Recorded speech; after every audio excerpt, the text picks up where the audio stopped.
My name is Babah Tarawally, originally from Sierra Leone. The driving force for me to leave the country was because the war was unbearable. Situations changed so dramatically, and my own life was not safe anymore. Young people were being killed, friends of mine lost their lives, and I thought, this is my chance to leave this country. All of us can't die at once.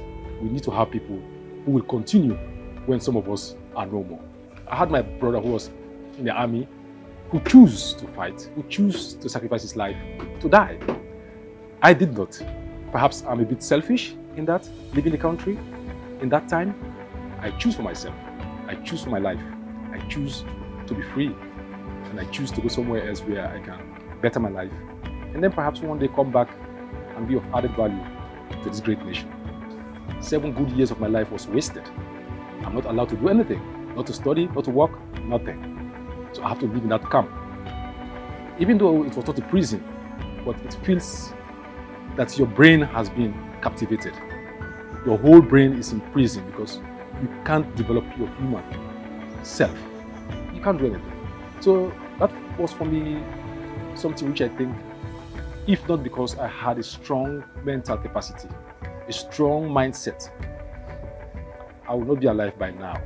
Many of my friends committed suicide, they died, went under the train because they can't bear it anymore. Before, for me, a black skin is just normal. We are all black people here, mostly. So we don't have any problem with our skin color. When you go to Europe, and the first day, I became an object of observation. People are looking at me wherever I pass. People are looking at me. They speak language I don't understand. I'm not part of their culture and their tradition. There's nothing which is from them, which is about me. So at a certain time, you go through a traumatic era in your life. In my case, I was able to transform myself, write books, write stories, be a columnist. I'm one of the African columnists for a national newspaper in Holland, and which I'm very proud of because, that is a big status to have a column in a national newspaper in the Netherlands. I'm a Muslim, but I visited churches, and most of the churches I visited, we have Jesus with blue eyes, blonde hair. And then when I went to Europe, I noticed Jesus was not blue-eyed, was not blonde. Blue-eyed was not like me, And it just reflects that all my life in Europe has been determined by people with blue eyes and blonde hair. So they determine my life. And that's how I got this title for this book, because my whole life of being is being determined by somebody who has blonde hair and blue eyes. My book is also about this struggle, about this young man who is struggling. And anytime he struggles, not somebody who looks like him, but a white man, blue eyes, blonde hair, come to save him. And when you get used to this mentality, you just believe that the absolute savior of mankind has blue eyes and blonde hair. My second book is The Felora Hand, that is the lost hand. It has to do also with the amputation of hands in Sierra Leone.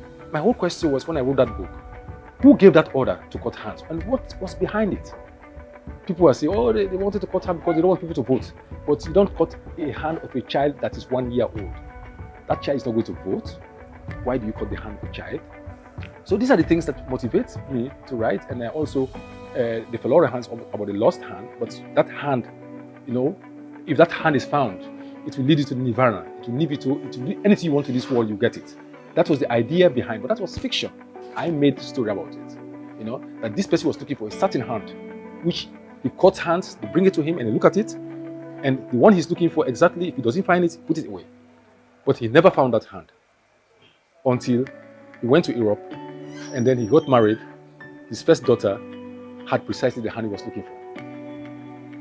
So, but this is what makes literature very interesting and creativity very interesting. I give a lot of training about the Ubuntu philosophy, the African philosophy of Ubuntu. I am because we are. You can only be a human being when you accept that other people are human beings. So the first thing is seeing somebody, because there is a difference between looking and seeing. I can look at you, but I don't see you.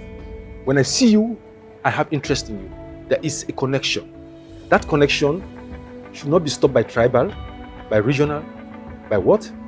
When you see somebody, you make a connection, despite the background of that person. So seeing is very important. So this same concept of Ubuntu We need it in Africa. People in Sierra Leone and other African countries has to start respecting artists. Most of we artists, we are poor, we don't have money, but we do it with passion. Having passion for the country, having passion for your people. When we retain and embrace our culture and traditions and refine it, we will never struggle for anything. That is what gives us life for Sierra Leone and also for many African countries. Let's help each other grow. That is Ubuntu. Help each other grow.